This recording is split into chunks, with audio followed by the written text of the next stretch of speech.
Welcome back to Talking Sports with Brandon. This is the NFL Divisional Round recap video where obviously we had the four divisional games this past weekend. Some really good games, some games that probably, I think the outcome, you could have picked the other team, but definitely surprising in the way that the game went. And of course, we'll talk about all these games. And yeah, we now know the conference championship opponents, and we know who has the chance at making it to the Super Bowl, and then obviously when that game is played, who will be the eventual champion of the season. But we start with this round. So this is coming off Wild Card Weekend. We have the Jaguars, the Chiefs, and the Bengals and the Bills in the AFC. And then in the NFC, we have the Eagles and the Giants, and then the Cowboys and the 49ers. So we'll start in order of how the games went. The first game on Saturday was Jaguars-Chiefs. This game, again, if you remember back to my previous video, I said the Chiefs would win this game. I said they'd win, I didn't say they'd blow them out. I said it would be around 10 points. It ended up being 27-20. So it was close, and honestly, if you were just to look at the final score, and this also came with a field goal from the Jaguars to make it from 10-7 with 45 seconds left, or 25 seconds left, but you would say, yeah, the Chiefs won this game. Yeah, they kicked a field goal to make it a one-score game. It really wasn't a close game. But to be honest, that's the opposite. It was a close game. The Jaguars had chances to win this game. They really did. At first it didn't look like that. The Chiefs go right down the field, score a touchdown. And it just looks like it's something that the Chiefs are going to do. They're home. They've been in this spot multiple times. They're looking to make their fifth straight AFC Championship game.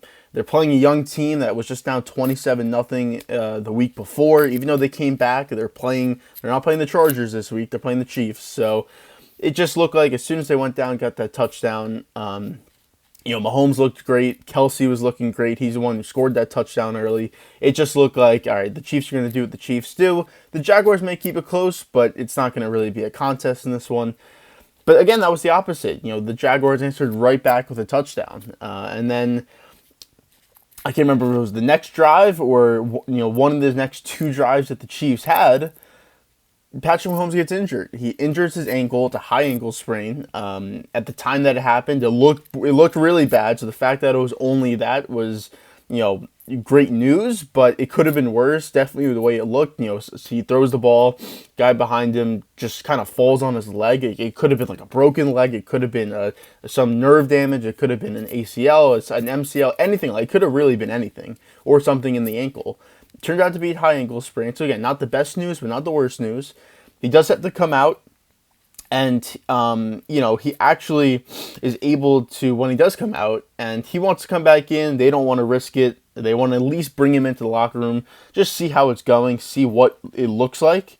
Just to see if he can finish this game, and if it's smart for him to finish this game.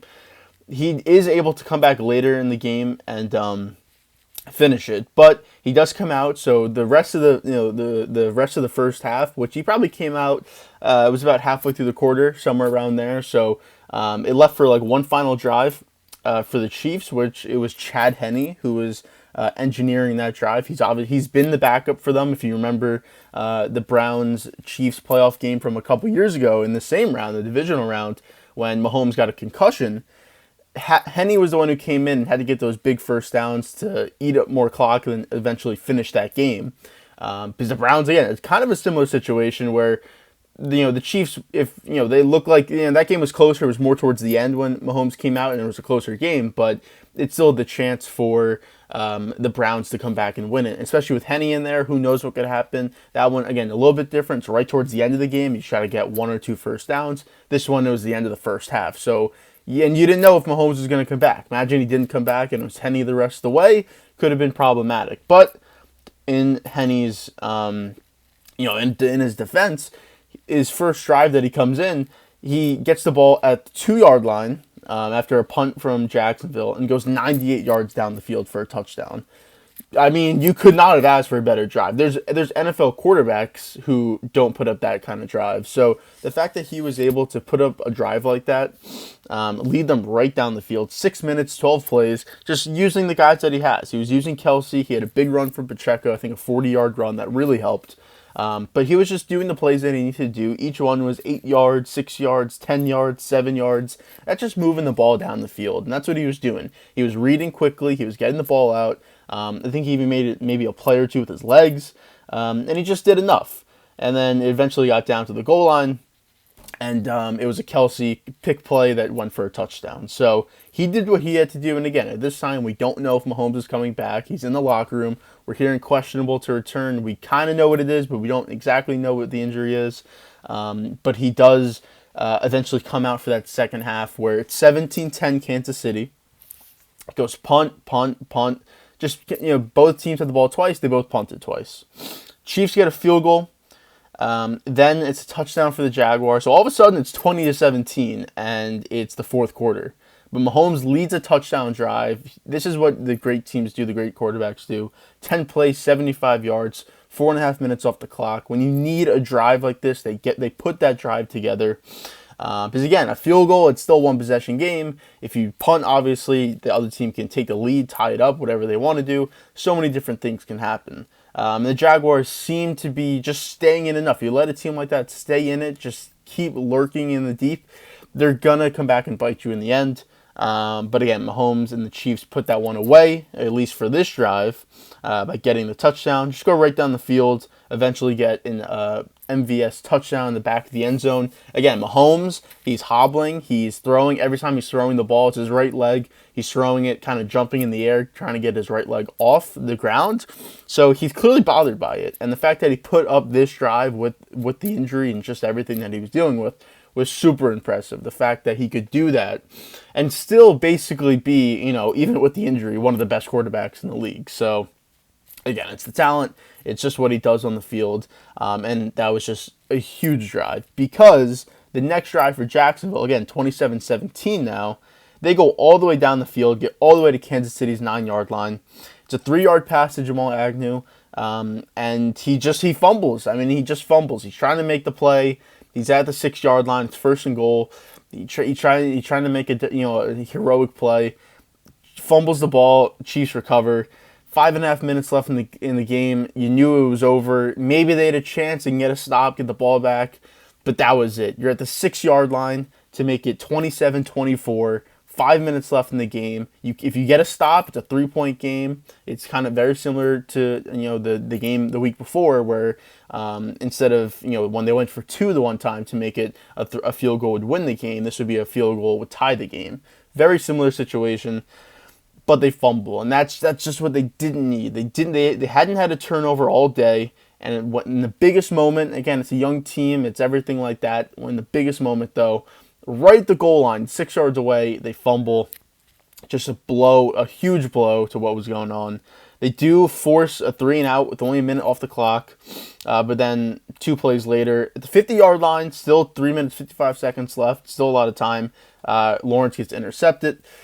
The guy was open. He was dealing with some, I think it was a little bit of pressure, just couldn't get enough air under it, and it got picked off. Again, it was really the drive before they killed them. This one, 4 minutes, you can definitely go down the field. Even if you get stopped, you can kick a field goal, try and go onside. You'd have had to do that anyways, and you would have had more time, so who knows, but, obviously this didn't help as well, but it was really the first fumble that killed them. Chiefs punt, they took almost 3 minutes off the clock, though. Jaguars get a field goal, they go onside kick, they don't get it, and obviously the game ends after that. So Chiefs win 27-20. Good effort by the Jags. They really, both playoff games, obviously, they're coming back, they're fighting, they're clawing against a better team. Now, if Mahomes is fully healthy this entire game, it could be different, but again, Henne, led them to a touchdown drive. So it's not like he didn't give them any points. He gave them 6 points because I think Butker missed the extra point, but still, he led them down the field for a touchdown. There's no excuse for that. So, but in the end, the Chiefs win. Like I said, they move to the championship game again, 5th straight. I think they've hosted every single one because they will be hosting this championship. So I'm pretty sure every single one, 2018, 19, 20. I'm pretty sure every single one they've hosted.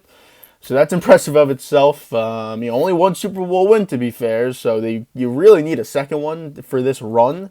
Because if you do lose this year, I think there's a lot of questions to ask. Not if they lose in the championship game, that's a lot. There's a lot of questions, but in the Super Bowl, they've made it to two. The one against Tampa, their team was just so injured. They had no one on the offensive line for that game. Mahomes was just by himself trying to make plays. But again, that's you're 1-1 in Super Bowls. And if you don't make it this year, that's 5 straight years of championship games and only 2 appearances, 1 win. I think a lot of questions would start accumulating if they were to lose this weekend or in the Super Bowl, because with a quarterback like that, with a coach like that, with the talent that they've had around them, where you are starting to see some guys fall off, some guys are starting to leave. Tyreek left. They've done good without him, but it's still one of a top 5 receiver in the NFL. And it's just going to be a lot of questions. So we're not going to jump the gun on that, but for when they do lose, if they do lose, that's going to be the first thing, in my opinion, what should be asked and what should be talked about. But we moved to the next game on Saturday, which was Giants-Eagles. Now, a lot of people were, I think, the line was, I think, like 7.5 for this game. I picked the Eagles. I said this one would be, I said this one would be 7 to 10 points as well. I think I think the Eagles will, comfortably be in control, but it will always be somewhat close. It won't be 14, 21 points. It will be somewhat close, but you never feel like the Giants had a real chance at winning the game. I was wrong. I think most people were wrong. I think a lot of people thought similar to me, where the Eagles were going to win this game. They were going to be in control. They were, definitely going to look like the better team. But the Giants would have that fight, and they'd just stay in there. I didn't see, even though I said it would be somewhat close, I always thought that the Giants were a way inferior team to Philadelphia. I talked about it. I said against Minnesota, Daniel Jones looked great. He had 300-plus yards passing and 70 yards on the ground. He looked amazing, no turnovers. He was awesome. No doubt. But you're playing a bottom 5 defense, arguably the worst defense in the NFL, especially for the talent that's on that team and for the offense that the team has. It's not like they were a bad offense that just got put in terrible situations. It was just a terrible defense. You go from arguably the worst defense in the league to arguably the best defense in the league. They had 70 sacks this year. They've all pros and Pro Bowlers all over the place. Multiple guys with 10-plus sacks. Guys in the secondary who can make plays. It's just a different animal. It's also a way different environment from Minnesota on the road to Philadelphia on the road. So I just factored all that in, and I just did not see how, they were going to be able to go into that environment and be able to really put the same game plan together. And it's tough when you just put yourself behind the 8 ball, because they go down early in this game and they really had no chance after that. They didn't. It's 7-0, it's 14-0, it's 21-0, it's 28-0. You had no chance. Once it was 14-0, I think most people kind of thought if they don't put a touchdown drive together on this ensuing drive, this game's over. And it was over. They had no chance after that. Philly goes right down the field, scores on the first drive, turn it over on down to the Giants. Questionable call, in my opinion. It's 4th and 8 at the Philadelphia 40. I didn't agree with that, to be honest, especially after it was 3rd and 3 and they took a 5-yard sack. I don't think you do that. If it's 3rd and 3 and you have an incompletion 4th and 3, I'm totally okay with going for it there. But once you just took a 5-yard sack, not a 2-yard sack, 3-yard sack, a 5-yard sack, make it 4th and 8, did not agree with going for it at all in that situation. And I think that's not what did them in, because it was still only their first drive of the game. But that, again, just puts your defense in a bad spot. You're giving them even more momentum, going right down the field, scoring a touchdown, and then having a turnover on downs in their own territory. Giving them so much momentum there. They go right down the field and score. Then Daniel Jones gets picked off by the ex-Giant James Bradberry. You do force a punt. You punt. They go down, score another touchdown. You go 3 and out. They score another touchdown, 14 plays, 72 yards. A huge drive. Another 3 and out, and then it's the end of the half. Not much else to say for the rest of this game. It ended up being 38-7. The Eagles obviously looked great. You can't take anything away from that. Hurts looked really good. And we'll see how he looks in the championship game. It wasn't like he threw for a ton of yards. Didn't really need to do anything. I mean, they ran for 270 on the ground. So really the biggest thing you were looking for in this game was how healthy was he? Was the shoulder looking good? How was he looking?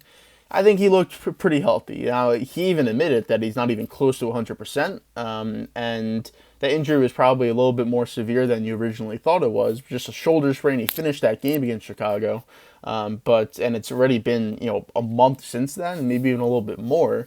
So he's still not even fully healthy yet, but he looked good in this one. He looked good enough to be able to win games, in the championship and possibly the Super Bowl. And we'll see how they do it. I mean, if you run for 270 on the ground against any team, you're most likely winning that game. So you didn't do a lot through the air. You only threw it 24 times. Only had 154 through the air. But he had no interceptions and 2 touchdowns. So, we'll see what he looks like another week to kind of prepare, get ready, work on the shoulder maybe a little bit to see. And we'll just see how he looks in the championship game. Because he's if he doesn't play good, this defense can play great. But if he's not playing well, the offense isn't moving. The defense, it can only hold up so much. So he's obviously the biggest factor in any Eagles game that's going to happen for possibly the next 2 games. But yes, they beat the Giants 38-7. Again, this one was over before it really started. If you look at it like that, and the Saturday games. It was the Chiefs and the Eagles. So the 2-1 seeds, the 2 teams that got the byes, they move on to the championship. And we turn our eyes onto Sunday now, where the first game, which I thought would be the best game, or possibly the best game of the weekend, Bengals, Bills, the 2 teams out of the 3, obviously including the Chiefs, that we've been looking at all season. Comes down to these, 2 of the 3 teams had to play each other before the championship. It turned out to be Bengals, Bills. It's in Buffalo. Obviously, the first time they played was the Damar Hamlin situation where they didn't finish the game. They only got, halfway through the second quarter about. And now we see how it's going to look when, it's a full game and both teams are basically fully healthy, and we'll see what happens. And it's also in Buffalo, not in Cincinnati this time. And you know what? I picked the Bills to win this game. I said it would be 31-28 is what my final score prediction was. And the Bills disappointed. They lost 27-10 to Cincinnati, and the Bills looked awful. I think people saw this coming, and I think people were on Cincinnati, no doubt. It was a very even game, but in terms of on paper before the game started. But I just didn't see Buffalo looking like this. I know all the concerns, and it's that sometimes this offense has looked very stagnant, and it hasn't done a lot. It's very reliant on Josh Allen making plays, and there's not a lot of weapons beside Diggs. There's really no running game unless Allen is doing a ton of stuff, but you really want him running the ball that much. And he's had a lot of turnovers. Again, the 30-plus interceptions plus fumbles this season is a lot of turnovers for a quarterback of his caliber. The offensive line hadn't been great.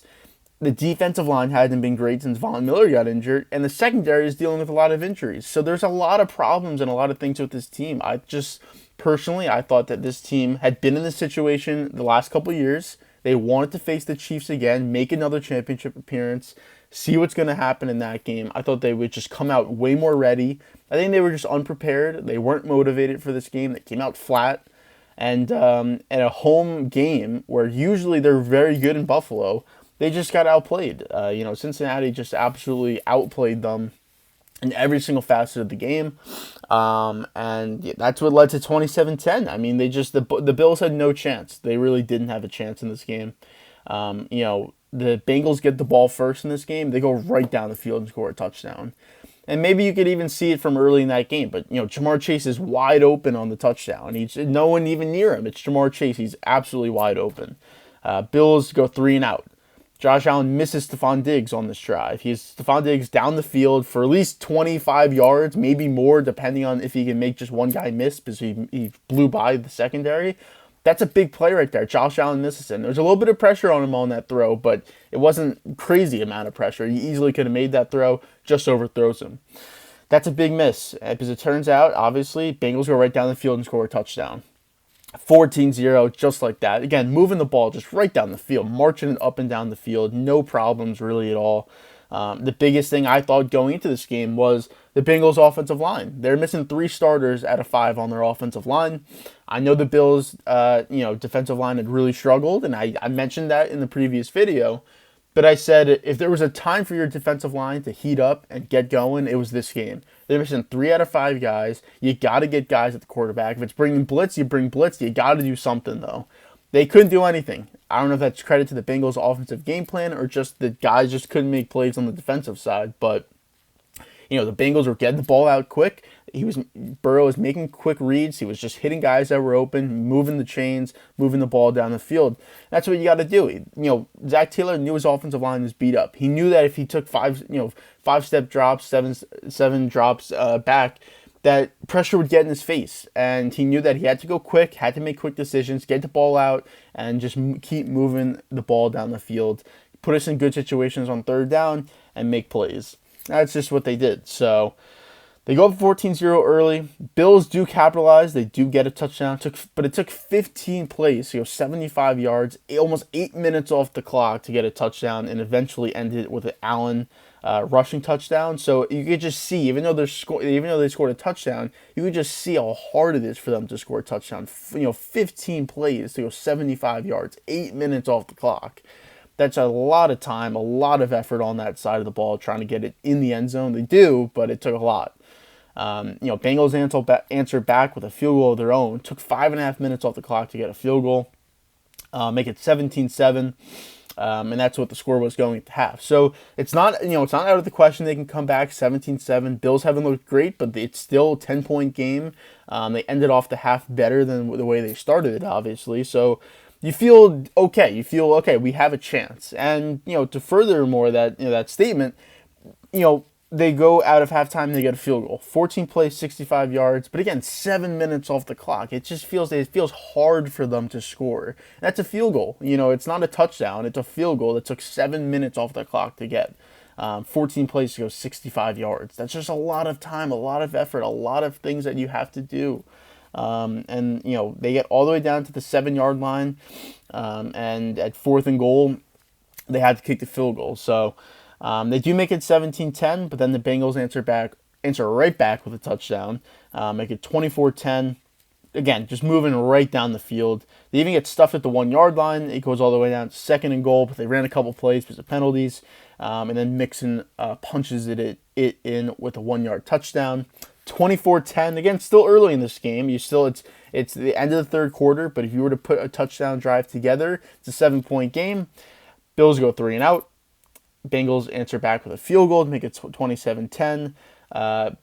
Bills get the ball. They move it down the field. They get all the way down to the 16-yard line, but they turn it over on downs. And then a punt from the Bengals, and then Allen gets picked off on the final drive to end the game, and it's Bengals 27-10. So in my opinion, not a shocker, but definitely surprising. More so the way if the Bills lost, in a crazy game that went all the way down to the wire, game-winning field goal, won it for the Bengals. It's just a great game, hard-fought game that unfortunately went the other way for the Bills, but you got demolished, to be honest. I mean, you just got outplayed at home in front of your home fans, came out flat, came out not really wanting to play this game the way it looked, and it was just an embarrassing effort, to be honest. I think you'll see some changes with the Bills, not saying McDermott, but I'm saying maybe some changes with some of the guys, because that's, again, 3 straight years where it's a championship game, a divisional game, and a divisional game, where you lost. 2 of them were on the road, one's at home, but you lost all 3. Haven't made it to a Super Bowl with the type of talent you had and the quarterback you have. And going into the season, I think the Bills were everyone's kind of team of destiny, where it just felt like after last year's game, it's like, if they would have won that game last year, who knows, maybe they'd be in the Super Bowl playing the Rams. But they come off that, they get Von Miller, it's another year of Allen. It's just, you think guys are going to progress. I think Gabe Davis, did not do his part. He was not as good as he probably was looking to be coming off of last year's performance. So they had no secondary weapon to Diggs. They had no running game with Singletary and Cook. The defensive line, again, once Von Miller went down, they had no one. And in secondary, Micah Hyde gets injured. Jordan Poyer missed a lot of games. Tre'Davious White really hasn't been the same since he came back. It just was a lot of guys that just didn't play their part. So they got to make changes. They got to draft some guys, maybe free agency. They got to do things because their window, all of a sudden, which seemed really open, is now closing because the Bengals look like the second best team in the AFC behind the Chiefs now. Looks like it would go Chiefs, Bengals, and then Bills. And then you have the Jaguars coming up on the rise. You have other teams coming up. So you got to look out. The Chargers potentially. So you just got other teams, and all of a sudden your window could be this open to this closed. And that's what it possibly could be. So bad loss for the Bills. Huge win for the Bengals. They faced the Chiefs in a rematch of last year's championship game where obviously they beat the Chiefs. And they've beat the Chiefs, I think, 4 straight games. So a lot of storylines going into that game as well. But we now move to the last game of Sunday, which I'll talk more about for the Cowboys episode, but obviously you do a little bit of a recap in this one. Cowboys lose to the Niners 19-12. I picked the Cowboys to win this game, obviously. I thought they had a real chance of winning. It wasn't like I just picked them randomly. I did think they had a real chance of winning. And if you were to tell me as a Cowboys fan that the Niners, you'd hold the Niners to 19 points, Christian McCaffrey didn't do anything, Deebo Samuel didn't do anything, Nick Bosa didn't even have a sack, I would have thought you would have told me that, I'd say we won that game. And we just didn't. Cowboys scored 12 points, and, it just, nothing was working out for them. It wasn't, if you watch that game, it wasn't like the San Francisco's defense was just destroying them all game. The defense really didn't do much. It made some plays, and there were some parts where it did do something, but for the most part, it wasn't like that defense was just suffocating all over Prescott, all over the run game, just destroying them. It really wasn't like that, Dak just didn't play a good game. Like, he just played a bad game. If he plays a good game, if he plays 80% of what he did the week before, they easily win this game. No doubt about it. And it was this was a game where it was possible to play like that. If you just played better than he did, the Cowboys win this game every single time because the Niners offense couldn't do anything. They really couldn't. It started off, both teams struggling. It started with a 3-and-out from the Niners. Cowboys punt, Niners punt. Then the Cowboys throw an interception, which obviously hurt because that led to a field goal. But even then, it led to a field goal. They had the ball at the 20-yard line, San Francisco, and they only got a field goal out of it. So it just showed how well the defense was playing for the Cowboys because that was the moment. It's like, all right, it started off slow, a little sluggish. You get a huge interception on, deep into Dallas' territory where, again, Dak, the interceptions come back. It seems like whenever it's to Gallup, it's an interception. The defense kind of just knows what's happening. It was just supposed to be kind of just like a stick or just like a stop route. And it just, I don't know, Gallup didn't come for the ball or I don't know what exactly happened, but he gets picked off. But again, they hold him to a field goal though, being at the 20-yard line inside the red zone of only a field goal. Then Cowboys even answer back with a touchdown. So all of a sudden, they go right down the field and get points. This was a good drive, 14 plays, 74 yards. Almost 8 minutes off the clock. Again, kind of hard to get in the end zone, but they did do it. They did get in the end zone. Get all the way down to San Francisco's 4-yard line, and then Schultz gets a touchdown pass from Dak. Biggest question going into this game was Brett Maher and if he can make extra points, and they decided to keep him on for this game despite signing a practice squad kicker in Vizcaino. But first extra point, it gets blocked. He doesn't miss it, technically, but the way they showed the replay, if that didn't get blocked, he was missing it. He hooked it way left. He was going to miss that extra point if it didn't get blocked, but he kicked it so low it did get blocked. So it basically is a miss. And it's 6-3. And that did prove to be huge, to be honest, because of the way you look at this game, it did prove to be huge. And it's 6-3 all of a sudden. They answer back with a field goal. And then this was the turning point of the game. It's 3:43 left in the second quarter. And Cowboys are on the move. They go all the way down to San Francisco's 18-yard line. A minute 24 on the clock. And this is after converting a 4th and 4 as well. They're at the 35-yard line where you can maybe kick a field goal, but they don't have a lot of faith in the kicker. And it's 4th and 4. I kind of did agree with going for it. It was 2-minute warning. Go for it, a 4th and 4. They get it. Then they're all the way at the 18-yard line. And again, Dak just, he's trying to hit CeeDee Lamb on just a little route, just kind of a little 5-yard route, I think it was kind of basically. And just kind of forces the ball in there. The DB kind of jumps it a little bit, but it was a force anyways. I don't know if he saw the DB because he was a little bit behind him, but or I guess it was the linebacker, but it was just a force. You know what I mean? He did not need to throw that ball, and it gets tipped. Fred Warner's right there, lands right into his hands, and he returns it as well. So not only do you not get points in that situation, but you turn it over to them. And then to even make it worse, so again, this is a minute 24 left in the first half. It's 6-6 the game. You're at this point when you're that close, you feel comfortable with the field goal. You have to, but again, you could punch it in for a touchdown. It's a minute 24. You have a timeout left. You can get a touchdown. You don't need to rush at the 18-yard line. So you get a touchdown there. Think about how big that is. Even a field goal going into half, where you get the ball coming out of the first half, that's so huge. But instead, they turn it over, and it leads to a field goal for the Niners. So that's at least a 6-point swing, with obviously a field goal for the Cowboys turning into a field goal for the Niners, or a potential 10-point swing, because it could have been a touchdown for the Cowboys, and instead it turned into a field goal for the Niners. Just a huge, huge turning point in the game. And again, their kicker doesn't miss. Robbie Gould does not miss. I mean, I think that they showed the stat. He's never missed in the playoffs. Field goal, extra point, never missed. And it feels like, even I know that stat says he's never missed, but like, it just feels like he never misses ever. Like like any big kick that there is, he never misses it.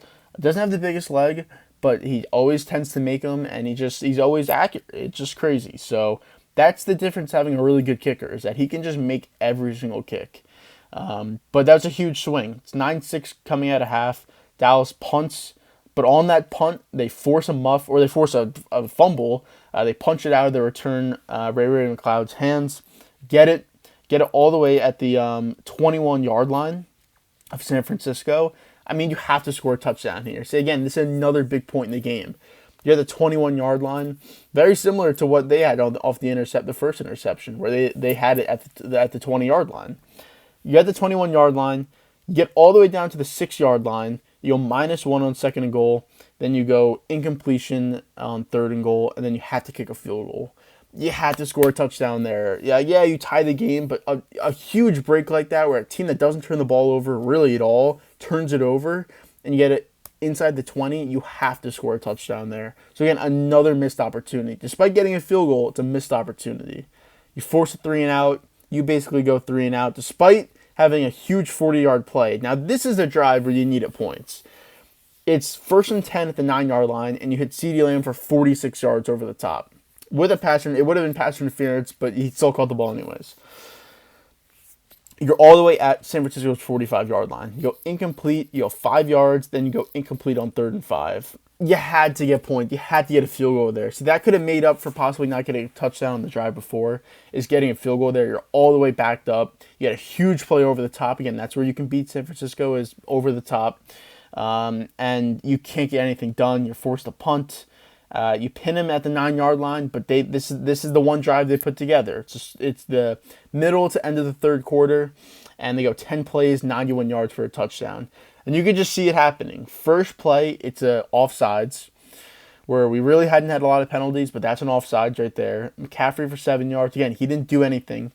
But next play, this is the one. It's a rollout to the left. Purdy has nowhere to go. He has pressure coming after him. Again, he really wasn't that impressive in this game at all. He didn't really do anything. But he rolls out to his left, throws across his body to Kittle. He bobbles it, he juggles it. It's in the air, hits off his head. He reaches out for the ball, and Trayvon Diggs is right there. He goes for the hit to try and hit, he goes for the hit on the ball.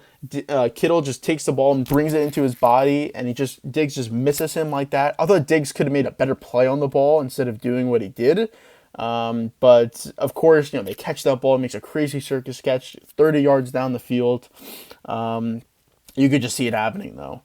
So that's 30 yards. Then it's McCaffrey for 8 yards, McCaffrey for 5, McCaffrey for 8, Mitchell for 6 yards, and Mitchell for 2 yards. And then it's an incompletion to Ayuk. I'm trying to remember. I believe that was the incompletion where it should have been. Yeah, it had to have been that one. This should have been a Diggs interception. Purdy, they go RPO, and Purdy kind of just throws a laser in there, and it's a little bit high. It got tipped a little bit, but it was a little bit high, but it did get tipped a little bit. So it's a Cowboys linebacker, then it's Ayuk, and then it's Diggs behind him. Goes through Ayuk, and Diggs is right there. It hits him in the hands, hits him basically, in the forearms right here to catch it. Even though it got tipped, it wasn't like this crazy wobbly thing. It was still kind of a spiral. Like, it wasn't just like a crazy kind of ball that was going in every which way. It was still kind of a spiral, still somewhat in that direction. and he drops it. A guy, you have to make the interception. They're at the 20-yard line. It's a huge change of events. All of a sudden, it's still 9-9 instead of them going in for a touchdown. You force the interception, the turnover. You had 2 in the first half. That would have had them have 2 in the second half. Huge. That's just a huge turn of events if you get that interception. Again, he should have caught that ball. Instead, he doesn't. It's an incompletion. It's 3rd and 8. This is where you need a stop, and we get a sack. We get 6 yards, but there's a defensive holding in the secondary for no reason. It's a blitz. It's a blitz. You know it's a blitz. There's no reason to hold in a situation like that. They hold Kittle. It's a first down, and then obviously they're going to score a touchdown here. You even get a defensive holding on the next play where they had a no-yard rush.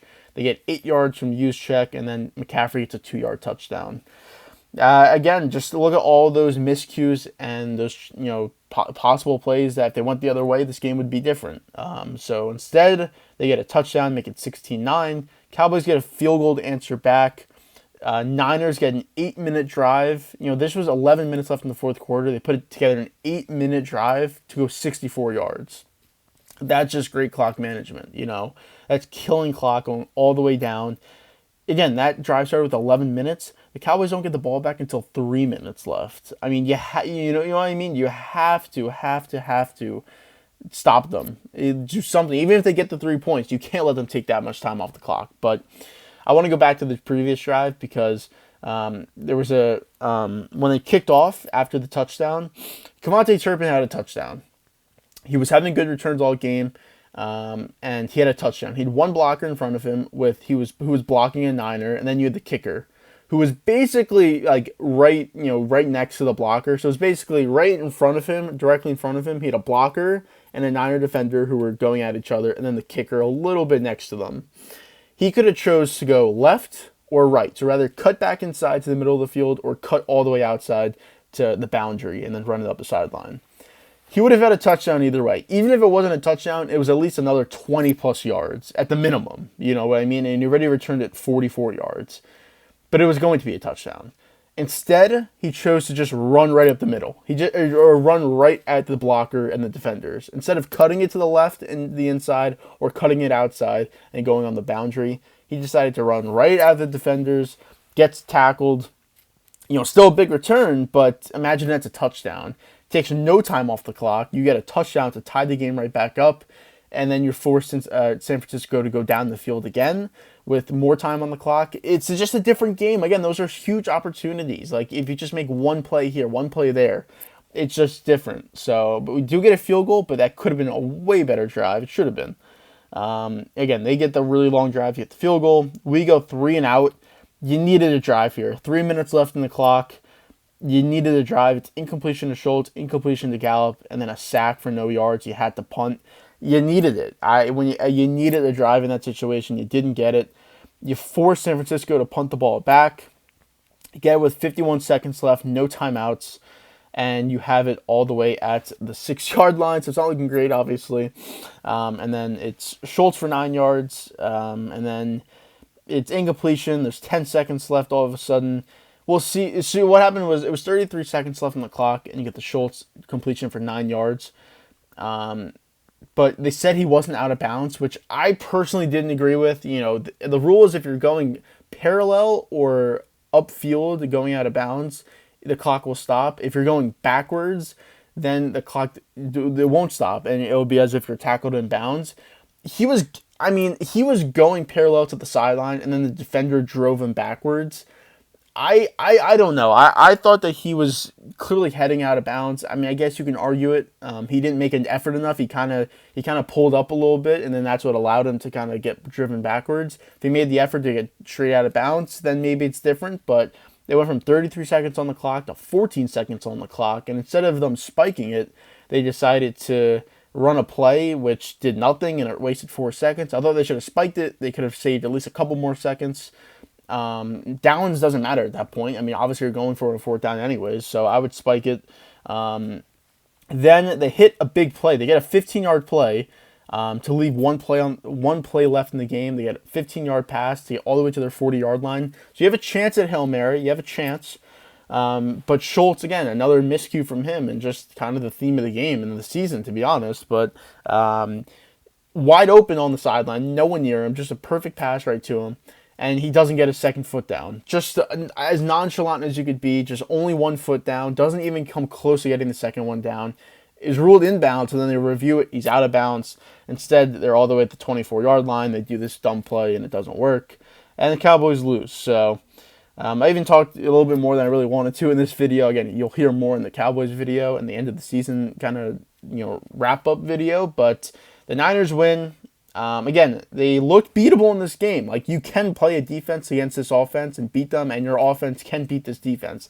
They have a really good defense, and they have a top-scoring offense, but they're very beatable. No doubt about it. So that Eagles-Niners championship game is going to be a really good game because they have the defense and the offense to beat this team. You can go over the top against San Francisco, and if your defense puts pressure on Purdy, which is what they were doing, they were putting pressure on him, you can really force him into, maybe not mistakes, he didn't turn the ball over, but he didn't look good. He was 19 to 29, 214 yards, no touchdowns, no picks, but he got sacked twice. I believe the pressure's on him, at least in terms of QB hits. He had 4 QB hits. He had 3 passes defended, 4 TFLs against them. Like, they just got shut down. You know what I mean? Like, 19 points against a team that was averaging 35. They got shut down. So, all right. We'll see what happens with the championship games. We know it's going to be Niners-Eagles the first game, and then Chiefs-Bengals the second game. So it's going to be a good slate of games. And we'll talk about it then. We'll do a preview video at the end of this week, and then we'll recap them. And then we'll have the Super Bowl to talk about, where we have a week of rest, and then the Super Bowl. So it's going to be fun. Obviously watch these games this Sunday. It's going to be a great slate of games. We'll see who's in the championship or in the Super Bowl. And I'll be back later this week. Again, check out the Cowboys video and check out the preview video to the conference championship games on this channel. And I'll see you in a little bit. Thanks.